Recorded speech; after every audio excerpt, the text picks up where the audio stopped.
LA 지하철 안에서 한인 남성에게 액상 착화제를 뿌리고 불을 붙이려 한 여성이 경찰에 체포됐습니다. UCLA 캠퍼스의 친팔레스타인 시위 과정에서 어제 경찰의 해산 명령에 불응했던 시위대 한 명이 체포됐습니다. 남가주에서 펜타닐 등 마약을 유통하다 적발된 용의자들에게 징역 20년형 등 중형이 선고됐습니다. 이런 가운데 샌버나디노에서는 마약 관련 29명이 체포됐습니다. 페어팩스에 개점할 예정이던 레스토랑에 노숙자들의 침입과 방화, 오물 등의 피해가 끝없이 이어지면서 영업 개시일이 계속 미뤄지고 있습니다. 연방하원 3선에 도전하는 미셸 박스틸 의원이 한인 유권자들에게 꼭 투표해달라며 지지를 호소했습니다. LA 카운티 검사장 후보 네이선 호크만 후보에게 기부금이 몰리고 있습니다. 해리스 부통령은 리즈 체니 전 공화당 하원 의원과 함께 경합주 3곳에서 릴레이 선거운동을 하면서 부동층을 집중 공략했습니다. 트럼프 전 대통령은 노스캐롤라이나를 찾아서 불법 이주민들에게 정부 예산이 사용되면서 수해 피해 지원이 충분치 않다고 또 주장했습니다. 이코노미스트는 대선 결과 예측 모델에서 트럼프 전 대통령이 승리할 것이라고 보도했습니다. 아칸소주에서 전세계 수요량을 충족시키고도 남을 만한 약 1,900만 톤가량의 리튬이 발견됐습니다. 바이든 행정부가 인공지능 등 첨단 기술 분야에서 대중국 투자를 제한하기 위한 규칙안에 대해서 막바지 검토를 진행 중입니다. 주 유엔 북한 대표부가 북한군인 러시아 파병과 관련해 근거 없는 소문이라고 일축했습니다. 그러나 한국 정부는 북한군의 즉각적인 철수를 촉구했습니다. 토니 블링컨 국무장관이 중동 순방에 나서면서 가자지구 휴전협상 재개를 위한 돌파구를 마련할지 주목되고 있습니다. 유럽의회가 우크라이나에 최대 350억 유로의 신규 대출을 지원하는 안을 최종 승인했습니다. 미국 역시 최대 200억 달러 지원안을 검토 중인 것으로 알려졌습니다. LA 다저스와 뉴욕 양키즈의 월드 시리즈를 앞두고 티켓 가격이 크게 오르고 있습니다. 1차전 가장 저렴한 티켓 가격 1,200달러가 넘습니다. 먼데이 나잇 풋볼에서 LA 차저스가 애리조나 카디널스에게 15대 17로 패하고 말았습니다. 차저스는 현재 시즌 3승 3패 기록하고 있습니다. 오늘도 뉴욕 증시 하락 출발하고 있습니다. 원달러 환율은 1380.1원으로 마감했습니다. 남가주 오늘도 대체로 맑겠고 LA 한인타운 낮 최고 기온은 84도로 예상됩니다. 이 시간 주요 뉴스는 하늘 위 호텔, 세계 최대 항공기 아시아나항공 A380에서 차별화된 서비스를 만나보세요. 고국까지 편안하고 안전하게 모시는 아시아나항공 제공입니다.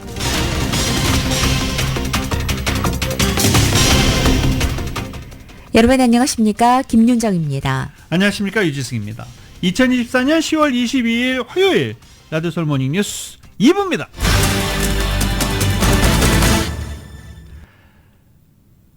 놀라지 마십시오. 지하철 안에서 한 한인 남성에게 왜 캠핑 같은 거 가면 찰코올에 불 잘 붙으라고 붙이는 휘발성 착화제 있죠. 네. LA 지하철 안에서 한 흑인 여성이 20대 한인 남성에게 이 찰코올용 액체 착화제를 뿌린 뒤에 불을 붙이려 한 끔찍한 사건이 발생해 충격을 주고 있습니다. 다행히 불은 붙지 않았습니다. 정은호 기자가 보도합니다. 지난달 26일 LA의 지하철 안에서 자폐를 앓고 있는 20대 한인 남성이 흑인 여성이 뿌린 인화성 물질인 차콜용 액체 착화제로 온몸이 뒤범벅되는 봉변을 당한 것으로 드러났습니다. 피해자의 아버지인 A씨는 지난달 26일 오후 3시경 LA에서 지하철 안에 앉아있던 25살 난 아들에게 흑인 여성 한 명이 다가와 다짜고짜 차콜에 불이 잘 붙도록 하는 데 사용되는 액체 착화제를 뿌리고 라이터로 불을 붙이려고 했다고 밝혔습니다. 트레인에 앉아서 가고 있는데 예. 어떤 블랙 여자가 와가지고 플로라이를 있죠. 이렇게 찰콜에다 붙이는 거 액체로 된 거요. 찰콜에다 뿌리는 거. 예. 그래서 불 잘 붙게 하는 거를 애한테 거의 다 한 통을 다 쓰고 트레인 바지에다가 완전히 적셨답니다. 그거를. 그리고 라이터로 불을 붙이려고 트라이를 했었대요. 다행스러운 것은 아들이 가해자와 다투지 않고 침착하게 앉아있다 지하철이 멈췄을 때 재빨리 지하철에서 빠져나와 여관에 있던 LAPD 경관에게 신고했고 현장에서 흑인 여성은 경찰에 체포됐다고 밝혔습니다. 문이 열리니까 뛰어나가자마자 LAPD 현역관을 붙잡고 이야기를 했던가 봐요. 그러면서 윈네스 증인들이 아마 몇 명이 증인을 서줬던가 봐요. 경찰은 당시 지하철 안에 있던 목격자들의 증언을 확보하고 가해자를 현장에서 체포한 것입니다. A씨는 아들과 함께 LA에 거주하고 있다고 밝혔습니다. 피해자 부모 측은 자폐를 앓고 있는 아들이 지하철 안에서 흑인 여성으로부터 이처럼 어처구니 없는 봉변을 당한 것이 끔찍하다며 제2, 제3의 피해자가 나오지 않도록 하기 위해서는 지하철 안과 역내 순찰 인력이 증원돼야 할 것이라고 밝혔습니다. 지난 12일에는 법정에서 아들과 가해자 양측이 출두해 판사에게 진술하기로 돼 있었는데 가해자인 흑인 여성이 정신과 치료를 받는다는 이유로 이날 법정에 출두하지 않아 4시간 동안이나 피해자 가족이 법정에서 시간을 허비했다고 호소했습니다. LA 지하철과 버스 등 대중교통시설에서 최근 폭력 사건이 빈발하면서 대중교통시설 이용자들을 불안하게 만들고 있습니다. LA 메트로 측은 역 주변에 경찰 인력을 증원 배치하고 지하철 노선이나 버스 안에 경관을 배치하기로 했지만 대중교통 시설 내에서 폭력 사태는 좀처럼 끊이지 않고 있습니다. 지하철 안에서 마약 복용을 하는 경우도 많아 마약을 복용한 사람들이 위험한 행동을 저지를 수 있다는 위험도 제기돼 왔습니다. 또 지하철 안의 노숙자나 정신질환자들에 대한 정부의 대책이 마련돼야 하는 목소리가 높습니다. 뉴욕시의 경우 정신질환이 의심되는 주민들을 치안당국 요원들이 가려내 정신질환 치료시설로 인계하는 시범 프로젝트를 시행하고 있습니다. 라디오 서울뉴스 정현호입니다. 11월 선거에서 연방하원 3선에 도전하는 미셸 박스틸 가주 45지구 연방하원의원이 어제 기자회견을 열었습니다. 지역 한인 유권자들에게 반드시 투표해달라고 지지를 호소한 것입니다. 이은 기자가 전해드립니다. 가주 45지구 연방하원 선거 판도가 팽팽한 접전 상황을 보이고 있는 가운데 미셸 박스틸 가주 45지구 연방하원의원은 21일 부에나파게 소스몰 내 위치한 선거 캠페인 사무실에서 기자회견을 열고 선거일을 2주 앞두고 숨가쁘게 전개되는 선거 캠페인 상황을 소개하고 지역구 한인들의 한 표 한 표가 절실하다고 강조했습니다. 미셸 스틸 의원은 남은 선거 기간 동안 지역구는 한인과 베트남 등 아시안 커뮤니티를 집중 공략하는 선거운동에 박차를 가할 것이라고 밝혔습니다. 45지구는 한인들이 밀집된 플러튼과 부에나파, 브레아, 플레센티아, 사이프러스, 로스 알리미토스, 가든그로브, 웨스트민스터, 파운틴 밸리 지역들을 포함합니다. 해당 지역구 중 아시안 유권자는 전체 유권자의 39%를 차지하는데 베트남 유권자가 16.7%, 한인 유권자가 8.5%를 차지합니다. 스틸 의원에 도전하는 경쟁자는 베트남계지만 스틸 의원은 선거운동 기간 동안 베트남 커뮤니티에서 많은 관심과 지지를 얻었기 때문에 지지율을 더 끌어올려 상대 후보와의 격차를 벌리기 위해 분투할 계획입니다. 같이 의논하고 그분들이 이제 저에게 Q&A를 하고 뭐가 질문이 있을 적에 그걸 하는 거. 그 다음에는 이제 어드바이저리 커뮤니티 미팅이라든지 좀 더 커뮤니티에 들어가서 each 커뮤니티마다 저희 같은 경우는 지금 비etnamese 아메리칸이 그 컨스티튜언스 보트할 수 있는 분들이 16.7%가 비etnamese 아메리칸이기 때문에 스틸 의원은 연방 하원 3선을 달성하면 가주의 경제 회복과 세금 낮추기, 인플레이션 해결을 위해 적극 나서겠다고 밝혔습니다. 이번에 선거운동을 하면서 유권자들이 가장 중요하게 느끼는 점이 인플레이션 문제라고 하며 유권자들의 치솟은 생활비를 안정시키기 위해 노력할 것이라고 강조했습니다. 세금을 낮추고 레귤레이션을 낮춰서 그 다음에 그렇게 되면은 세금을 낮췄을 적에 그 경제가 결국은 인플레이션 레이트 내려가게 되고 캘리포니아가 되면 조금 문제가 스테이트 자체가 워낙 세금이 높고 레귤레이션이 심하기 때문에 그게 문제가 되는데요. 그래도 조금 더 루슨하게 해서 여기 사시는 분들이 좀 더 제대로 살 수 있는지. 미셸 박스틸 의원은 현재 베트남계인 상대편 후보의 지지율도 상당히 높은 편이라 이번 11월 5일 선거에서 팽팽한 접전이 예상된다며 지역 한인 유권자들의 한 표 한 표가 당락을 결정지을 수 있다고 강조했습니다. 선거의 여왕이라고 불려온 미셸 박스틸 의원은 이제까지 많은 선거를 치렀지만 이번만큼은 예측하기가 어려운 선거가 없었다며 한인 유권자들의 도움이 절실하다고 호소했습니다. 투표 하나하나가 저의 권리거든요. 그래서 진짜 모든 분들이 레지스트리 오늘이 마지막 날이에요. 그러니까 오늘 오후에 만약 이 뉴스를 드려서 못하셨더라도 옆에 사람들이 레지스터 하셨으면 나가서 보슨 해달라고 꼭 전해주셨으면 너무 감사하겠고요. 투표가 저의 권리고 투표가 저희가 목소리를 올릴 수 있는 그런 기회라고 생각합니다. 유권자 등록은 21일 마감됐지만 유권자 등록을 채 마치지 않은 한인들은 선거 당일인 11월 5일 투표소에서 유권자 등록을 하고 선거에 참여할 수 있습니다. 라디오설 뉴스 이은입니다.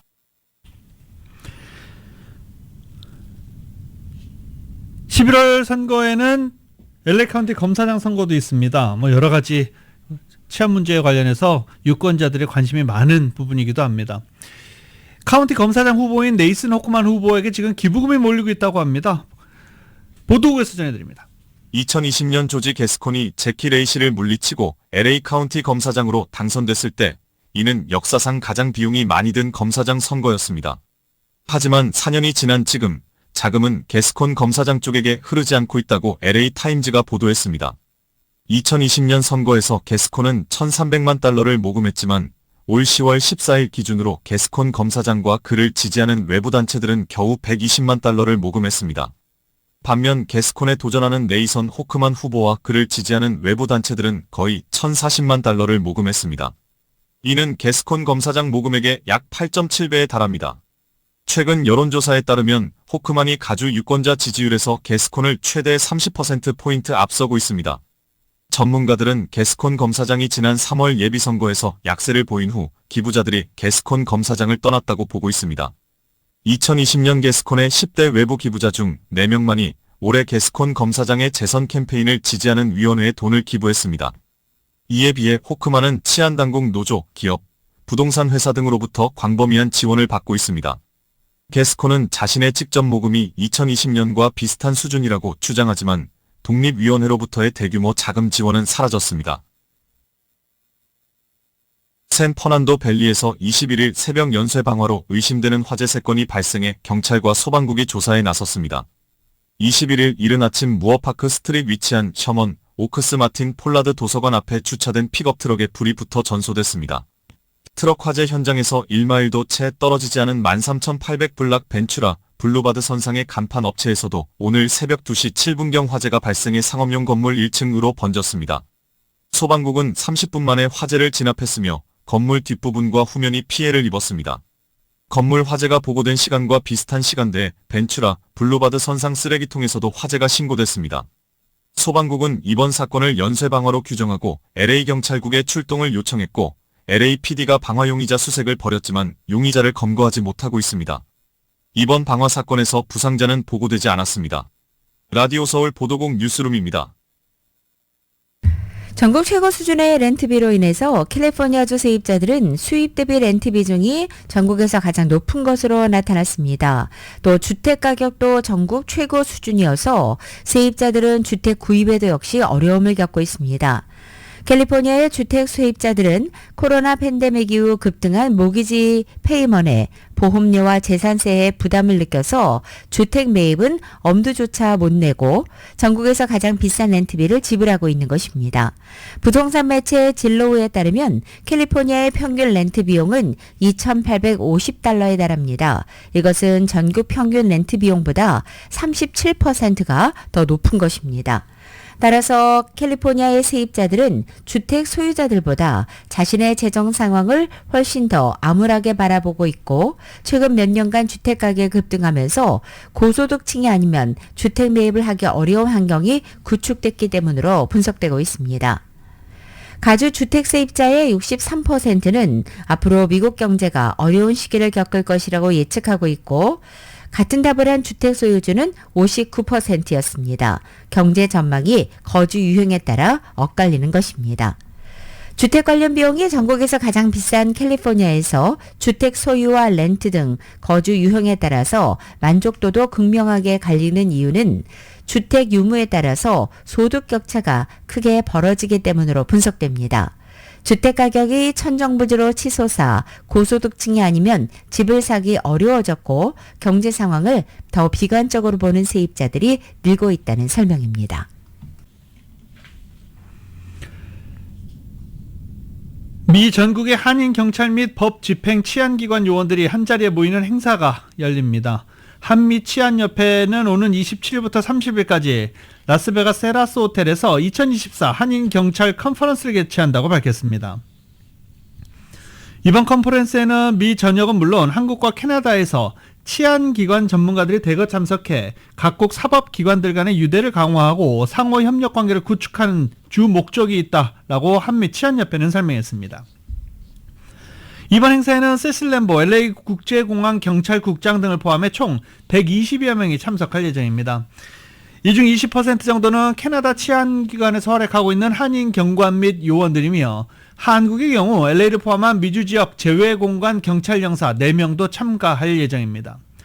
이번 컨퍼런스에는 여러 가지 워크숍들이 있고 참가자들은 해당 분야의 최고 전문가들과 소통하고 모범 사례를 공유하면서 공공안전과 지역사회 신뢰를 증진하기 위한 혁신적인 전략을 모색할 수 있는 기회를 얻게 됩니다. 아틀란타 소재 조지아주 청사에서 어제 한복의 날 기념식이 열렸습니다. 앞서 10월 21일이 한복의 날임을 공인하는 결의안이 조지아주 하원에서 채택된 가운데 어제 기념식에서는 한국계인 메릴린 스트리클랜드 연방하원의원과 샘박 조지아주주 하원의원, 서상표 아틀란타 주재 한국총영사 등 한미 정관계 인사들과 현지 한인들이 한복을 차려입고 한국의 멋을 뽐냈습니다. 이 북서부 워싱턴주의 지역구를 둔 스트리클랜드 의원이 대선 핵심 경합 중인 남동부의 조지아주까지 찾아온 것은 민주당 대선 후보인 카말라 해리스 부통령에 대한 지원 사격의 의미가 내포된 것으로 보입니다. 특히 지난 2020년 대선 때 민주당 지지 성향이 강했던 조지아주 한인들의 표심이 인플레이션 등 경제 문제 속에서 공화당 쪽으로 옮겨갈 수 있다는 위기의식이 민주당 내부에서 제기되고 있는 것으로 알려진 가운데 나온 것입니다. LA 한국문화원이 미주리주까지 찾아갑니다. LA 한국문화원이 미주리주에 위치한 워싱턴 대학교 세인트루이스 캠퍼스를 직접 방문해 현지 대학생과 교직원 등을 대상으로 찾아가는 K-컬처 행사를 개최한다라고 밝혔습니다. 문화원은 이번 행사에서 워싱턴 대학교 동아시아 언어문화학과와 협업해 전통 홀레복을 포함한 한복 체험, 김밥, 불고기, 전통 차 등으로 이뤄진 한식 체험, 투호, 제기차기 등 전통 놀이 체험뿐만이 아니라 한글로 이름을 써보는 한글 워크숍, 전통 놀이기 만들기 체험 행사 등을 운영한다고 전했습니다. 또 10월 한글날을 기념하면서 워싱턴대 학생들이 간략한 한글 소개 발표를 준비하고 재학생들로 구성된 사물놀이, 해금, 아카펠라, K-팝 커버 댄스 공연단 등의 축하 공연도 선보인다고 합니다.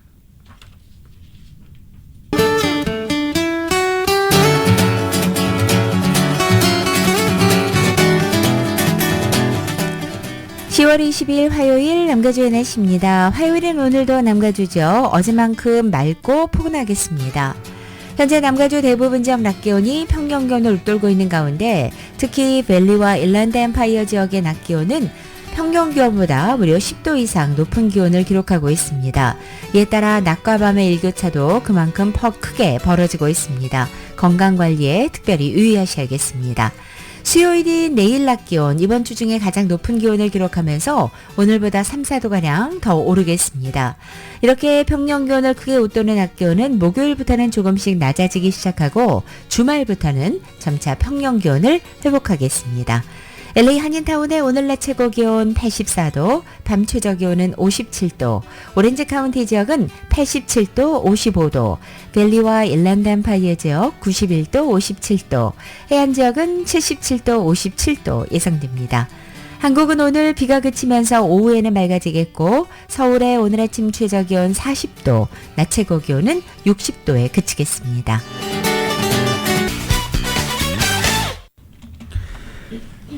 대선을 앞두고 트럼프 전 대통령이 과반 이상의 선거인단을 확보해 승리할 것이라는 예측이 나왔습니다. 영국의 시사주간지 이코노미스트는 대선 결과 예측 모델에서 트럼프 전 대통령이 538명의 선거인단 중 과반을 확보하는 것으로 나타났다라고 보도했습니다. 276명을 확보할 것이라고 보도했습니다. 카말라 해리스 부통령은 262명의 선거인단을 확보하는 데 그칠 것이라고 예측했습니다. 또 트럼프 대통령의 당선 확률은 54%, 해리스 부통령의 당선 확률은 45%로 나타났습니다. 이코노미스트 예측 모델에서 트럼프 전 대통령의 당선 확률이 해리스 부통령보다 높게 나타난 것은 지난 8월 초 이후 2개월 만입니다. 컬럼비아 대학교와 함께 개발한 이코노미스트의 선거 예측 모델은 각 주 단위의 여론조사에 해당 지역의 경제 통계와 과거 선거 결과, 인구 특성 등 외부 요인을 추가해 시뮬레이션하는 방식입니다. 이코노미스트가 집계한 전국 여론조사는 해리스 부통령이 앞서는 것으로 나타났지만 경제 상황 등 유권자 선택에 영향을 미칠 수 있는 변수까지 감안할 경우 실제 선거에서는 트럼프 전 대통령이 승리할 가능성이 높다는 것입니다. 이 모델에 따르면 초박빙 구도가 이어지는 7개 경합주에서 트럼프 전 대통령의 승리 확률은 상대적으로 높았습니다. 경합주 중 가장 많은 선거인단이 배정된 펜실베니아를 비롯해 위스콘신과 노스캐롤라이나, 조지아, 애리조나에서 트럼프 전 대통령이 앞서는 것으로 나타났습니다. 트럼프 전 대통령이 조지아와 노스캐롤라이나에서 승리할 확률은 각각 63%, 펜실베니아에서 승리할 확률은 58%, 위스콘신은 55%로 분석됐습니다. 애리조나는 66%나 되는 것으로 계산됐습니다. 이에 비해서 해리스 부통령은 미시간과 네바다에서만 트럼프 전 대통령에게 근소하게 앞서는 것으로 나타났습니다. 경합주 중 가장 많은 19명의 선거인단이 배정된 펜실베니아의 중요성 다시 한번 수치로 입증되고 있습니다. 이코노미스트 분석에 따르면 해리스 부통령이 펜실베니아를 트럼프 전 대통령에게 내줬을 경우 대선에서 승리할 확률 13%에 불과합니다. 대선을 보름 앞둔 어제 공화당 대통령 후보 트럼프 전 대통령이 남부 경합주 노스캐롤라이나를 찾아서 경제와 불법 이주의 문제를 앞세우며 자신의 경쟁자 카말라 해리스 부통령을 비판했습니다. 또 지난달 허리케인으로 큰 피해를 본 지역을 찾아서 불법 이주민의 연방정부 예산이 사용돼 피해 지원이 충분히 되지 않고 있다는 근거 없는 주장을 다시 한번 펼쳤습니다. 트럼프 전 대통령은 지난달 허리케인 헐린으로 타격을 입은 노스캐롤라이나 서부인 수완나노아를 방문하고 피해와 복구 상황을 점검했습니다. 그리고 기자회견에서 연방재난관리청 FEMA 예산과 관련해 그들은 수백만 달러의 돈을 다른 일을 하는 데 썼다. 그들은 이번 선거에서 투표할 수 있도록 불법 이민자를 수용하는 데 돈을 쓰지 말아야 했었다라고 주장한 것입니다. 불법 이주민에 대한 지원 때문에 FEMA의 구호 자금이 부족하다는 구구 인사 등의 주장을 반복한 것입니다. 그러나 FEMA 측은 재난 구호 자금과 이주민 대피소에 대한 긴급 자금을 별도로 운영하고 있기 때문에 트럼프 전 대통령의 주장은 사실이 아니라고 수차례 지적한 바 있습니다. 트럼프 전 대통령은 또 노스캐롤라이나 남부 그린빌 유세에서도 여러분은 연방정부로부터 충분히 지원을 받지 못하고 있다. 그들이 예산을 불법 이주민에 쓰고 있기 때문이라며 노스캐롤라이나에 쓸 돈이 남아있지 않다고 다시 주장했습니다. 이 트럼프 전 대통령은 이번 유세에서 바이든 해리스 정부에서의 제조업 일자리 감소와 남부 국경 통제 실패에 따른 불법 이주민 유입과 강력범죄 증가를 거듭 부각한 것입니다. 해리스 부통령은 리 체니 전 공화당 하원 의원과 함께 러스트벨트 경합주 3곳에서 릴레이 선거운동을 펼치며 부동층을 집중적으로 공략했습니다. 펜실베니아주 말번과 미시건주 오클랜드 카운티에서 체니 전 의원과 함께 타운홀 미팅을 했습니다. 두 사람은 행사에서 트럼프 전 대통령을 거칠게 공격하면서 그가 대통령직에 부적합하다는 점을 부각하는 데 주력했습니다. 해리스 부통령은 트럼프 전 대통령이 미국 사회와 민주주의에 위협이 될 것이라는 점을 강조했습니다. 권력을 이용해 우리를 비하하고 분열시켰다며 취임 첫날부터 독재자가 될 것이라 말했고 법무부를 무기화하겠다고 말했습니다. 하지만 우리 민주주의의 원칙 중 하나는 정적을 처벌하지 않는 시스템입니다. 라고 해리스 부통령은 말했습니다. 또 트럼프가 다시 백악관에 들어가면 그 결과는 끔찍할 것으로 심각할 것이다 라고 강조했습니다. 체니 전 의원 역시 트럼프 전 대통령을 지지하는 폭도들이 의회 의사당을 공격했지만 트럼프 전 대통령이 말리지 않았다고 비판한 뒤 그건 타락한 행동이었다며 그날의 일이 잊히도록 모든 일을 하고 있는 중이다 라고 강조했습니다. 또 그 정도의 불안정성, 불규칙한 의사결정 수준, 여성 혐오를 생각하면 그는 백악관의 권력을 맡길 사람이 아니다라고 강조했습니다. 또 이들은 트럼프 전 대통령의 외교 정책에 대해서도 맹비난을 퍼부었습니다. 해리스 부통령은 미국인이 매일 수백 명씩 죽어가고 있을 때 러시아 대통령에게 몰래 코로나 진단 키트를 보냈던 것을 기억하라 라고 말하기도 했습니다. 또 우크라이나 전쟁과 관련해서 트럼프는 포기할 것이고 러시아에 우크라이나를 넘겨줄 것이다 라고 말하기도 했습니다. 최니 전 의원도 오늘 세계에서 가장 사악한 사람들에 대해 칭찬을 쏟아내는 반면 국내 정치적 반대자들을 독설로 공격하고 있는 사람이 트럼프다라고 강조했습니다.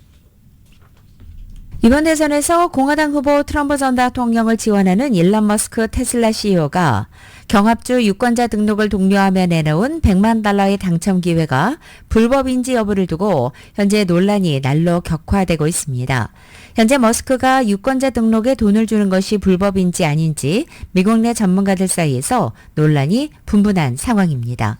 앞서 머스크는 수정헌법 1조인 표현의 자유와 2조인 총기 소지 권리 보장을 지지하는 청원에 서명하는 경합주 7곳의 주민 1명씩을 매일 무작위로 선정해서 100만 달러를 주겠다고 약속했습니다. 현재 미국의 연방법상 매표 행위는 범죄로 규정돼 있지만 청원 서명자 또는 서명 권유자에게 돈을 지급하는 것은 불법이 아닙니다. 머스크의 제안이 불법이라는 측은 머스크가 청원에 서명하기 위한 자격으로 유권자 등록이라는 조건을 걸었고 이것을 해야만 추첨 기회를 주기 때문이라고 지적하고 있습니다. UCLA 법학 교수는 청원에 서명하는 것은 법적 문제와는 무관하지만 추첨 행사는 불법이라고 지적했습니다.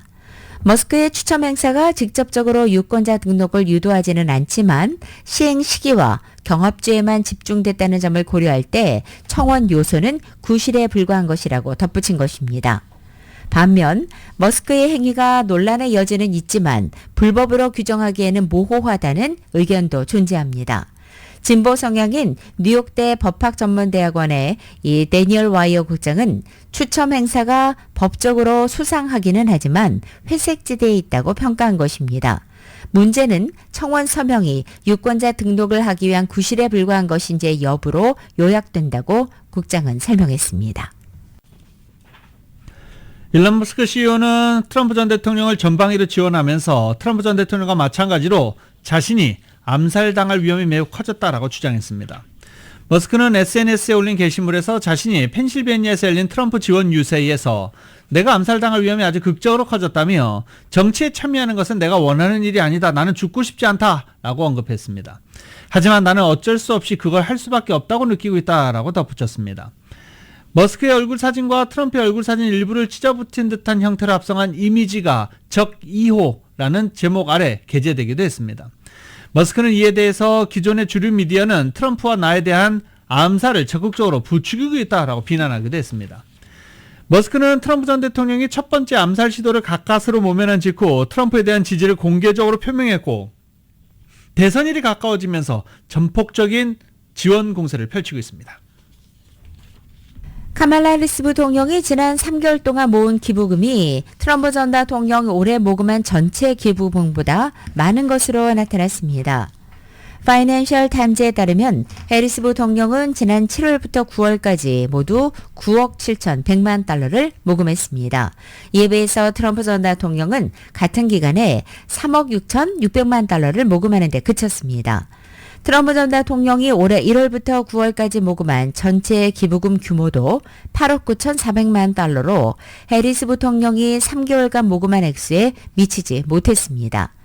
해리스 부통령은 기부금 규모뿐만 아니라 기부자 수에서도 트럼프 전 대통령을 압도하고 있습니다. 지난 7월 21일 조 바이든 대통령의 후보 자진 사퇴 후 대선 레이스에 뛰어든 해리스 부통령에게 기부금을 낸 유권자는 490만 명에 달합니다. 같은 기간 트럼프 전 대통령에 기부금을 낸 유권자는 137만 명입니다. 트럼프 전 대통령은 이 같은 일반 기부자보다는 재계의 큰손들이 참여한 슈퍼팩에 대한 의존이 더 높습니다.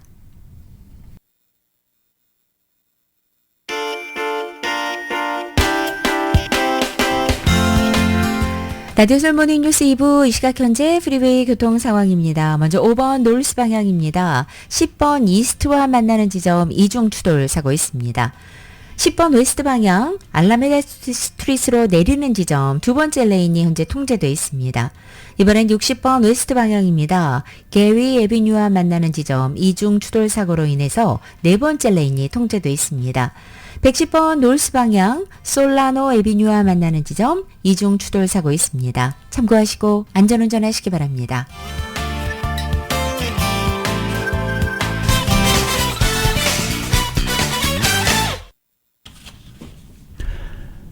내년부터 약국에서 판매하는 콘돔, 사후 피임약 등도 의료보험 보장 대상에 포함돼 여성들이 사실상 이를 무료로 이용할 수 있게 됐습니다.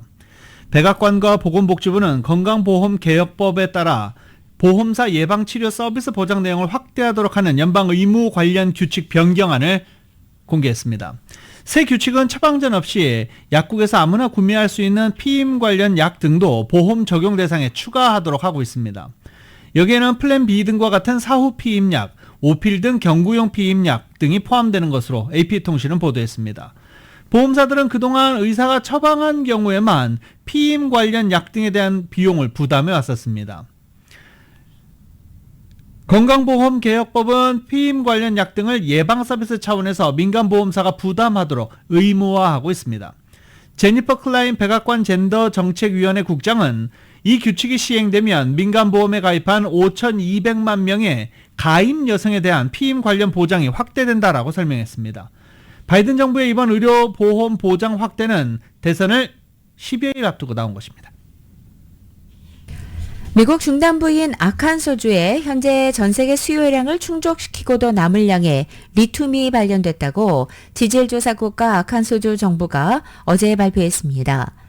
뉴욕타임즈 보도에 따르면 지질조사국 연구원들은 수질 테스트와 머신러닝을 이용한 연구 결과 아칸소주에 형성된 스메고버 지층 일대에 약 500만에서 1,900만 톤가량의 리튬이 분포됐을 가능성이 있다고 판단한 것입니다. 이것은 현재 전 세계 리튬 수요량을 충족시키고도 남을 양이라고 신문은 전했습니다. 이 일대에서는 이미 엑선모빌을 포함한 몇몇 에너지 기업들이 리튬 생산을 위한 프로젝트 개발에 나선 상태입니다.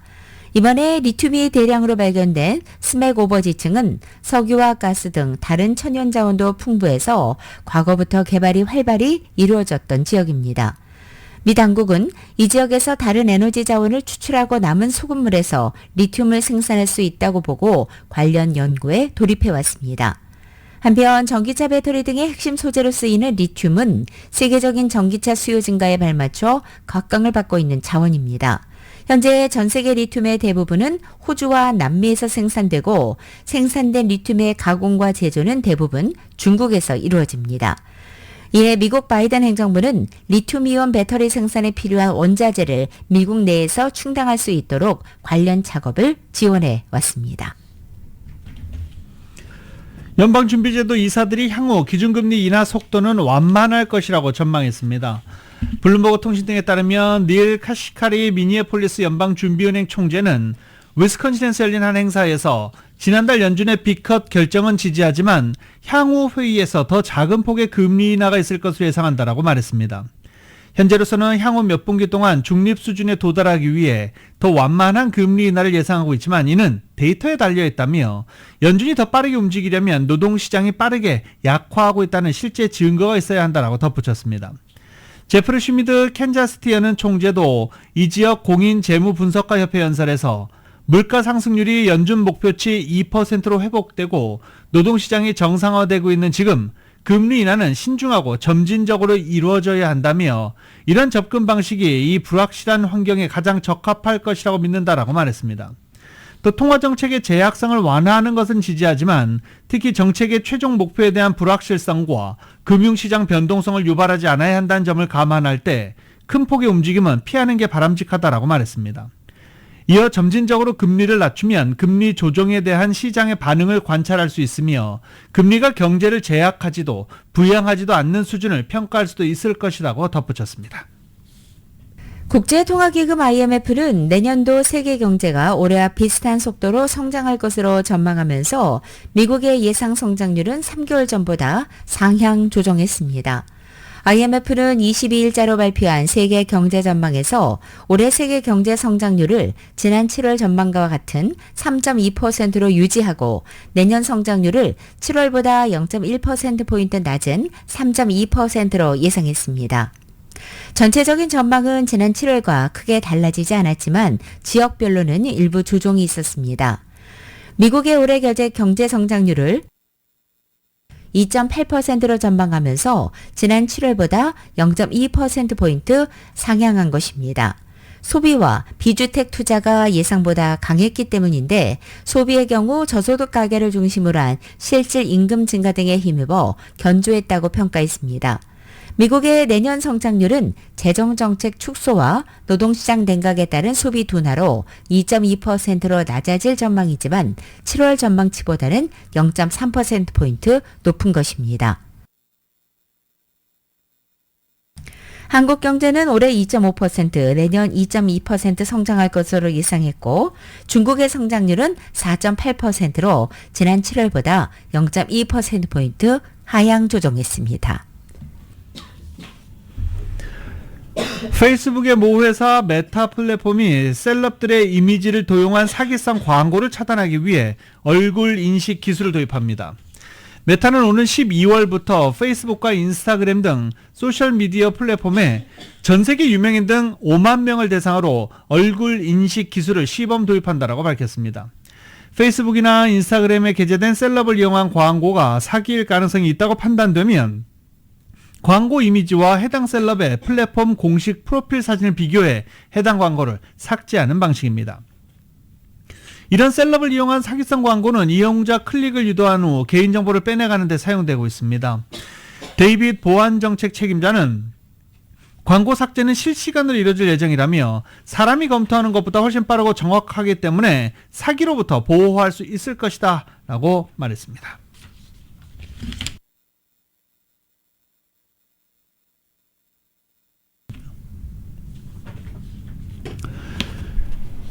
심혈을 기울여 생산한 기사를 무단 수집해 인공지능 학습에 활용한다는 비판을 받아왔던 AI 기업들을 겨냥한 주류 매체들의 반격 거세지고 있습니다. 월스트리트저널의 모 회사 다우존스와 뉴욕포스트는 AI 스타트업 퍼블리시티 AI를 상대로 저작권 및 상표권 침해 소송을 제기했습니다. 남부지방법원에 제출한 소장에서 이들은 퍼블리시티의 AI 기반 검색 서비스가 자사의 기사와 사설 그리고 기고문 등을 불법적으로 복제 생산하는 무임승차 행위를 저지르고 있다라고 주장했습니다. 이 성폭력 피해 고발 미투 운동을 촉발한 영화 제작자 하비 와인스틴이 만성 골수성 백혈병 진단을 받았다고 알려졌습니다. NBC 방송은 소식통 2명을 인용해 뉴욕 라스커섬 교도소에 수감되어 있는 와인스틴이 골수암의 일종인 만성 골수성 백혈병을 앓고 있고 교도소에서 치료를 받고 있다고 전했습니다. 와인스틴의 의료 서비스 담당 법적 대리인은 와인스틴 씨의 사생활 보호를 위해 더 언급하지는 않겠다고 말했습니다. 와인스틴의 백혈병 진단은 최근 자, 지금 월드 시리즈 때문에 LA 지금 들썩들썩 벌써 시작을 했죠. 네.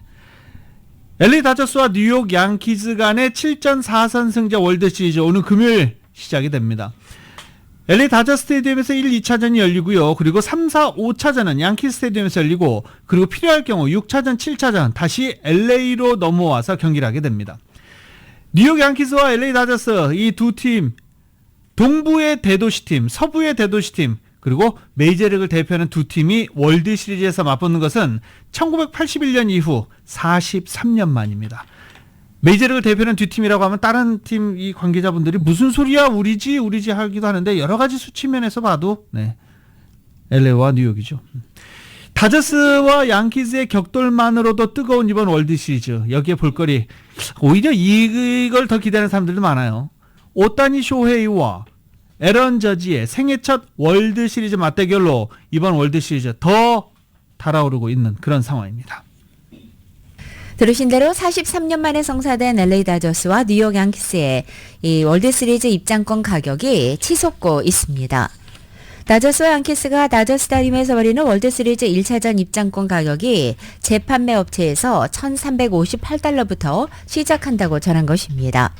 입장권 재판매 업체인 스탑허브에 따르면 두 팀의 맞대결 티켓 판매액은 지난해 텍사스 레인저스 아리조나 다이몬드백스의 월드시리즈 최종 수치를 앞질렀습니다. 또 다른 재판매 업체인 BBD 시츠는 올해 월드시리즈 티켓 평균 가격이 작년보다 2배 높은 수준이라고 밝혔습니다. 스타버브는 양키 스타디움에서 열리는 경기 판매량이 40%가량 더 높고 티켓 가격도 더 비싸다고 덧붙였습니다. 2024년 10월 22일 화요일에 전해드린 라디오솔 모닝뉴스 여기서 마치겠습니다. 지금까지 진행의 유지승, 김윤정이었습니다. 잠시 후 9시에는 강혜신의 오늘의 미국이 방송됩니다. 함께해 주신 여러분 고맙습니다.